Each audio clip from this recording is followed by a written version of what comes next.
Depuis un peu plus d'une année, l'entreprise qui est en fait un centre d'appel PCCI reste en fait sans payer ses employés. Nous trouvons cela tout simplement scandaleux. C'est d'autant plus scandaleux que PCCI n'a pas perdu ses marchés. C'est-à-dire que les entreprises que sont Orange, Tigo, Expresso, etc., qui payent PCCI, continuent à payer PCCI. Pourquoi PCCI ne paye pas ses travailleurs ?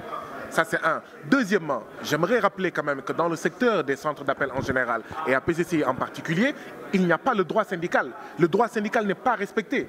C'est-à-dire que les travailleurs sont mis dans des conditions scandaleuses, inacceptables, mais en plus, ils n'ont pas de structure pour parler en leur nom. Et c'est d'autant plus scandaleux que, je rappelle, que PCCI fait partie des entreprises qui bénéficient de la convention État-employeur. Ça veut dire que nous, citoyens sénégalais, nous donnons de l'argent à PCCI pour contribuer à soutenir l'emploi des jeunes. Que fait PCCI avec cet argent-là du contribuable sénégalais qui lui est donné pour soutenir l'emploi des jeunes? Nous pensons que c'est tout simplement scandaleux. Et last but not the least, PCCI est en train de menacer les travailleurs qui ont dirigé cette lutte. Parce que ces travailleurs ont été obligés d'aller en justice pour se faire payer. On est où là? Je travaille, tu me dois mon argent, tu ne me payes pas, je suis obligé d'aller en justice.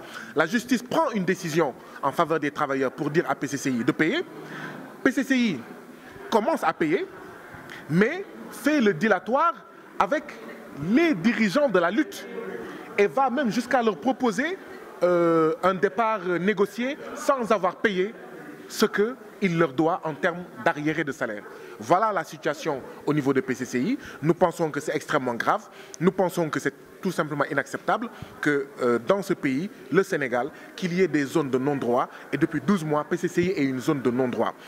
Ce sur quoi je vais terminer, c'est une question.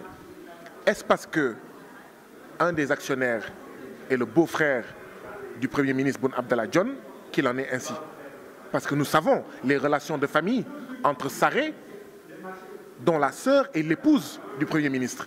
Nous pensons que c'est tout simplement scandaleux. Ça ne grandit pas l'État, ça ne grandit pas le gouvernement, que dans un pays comme celui-ci, que cela se passe comme ça.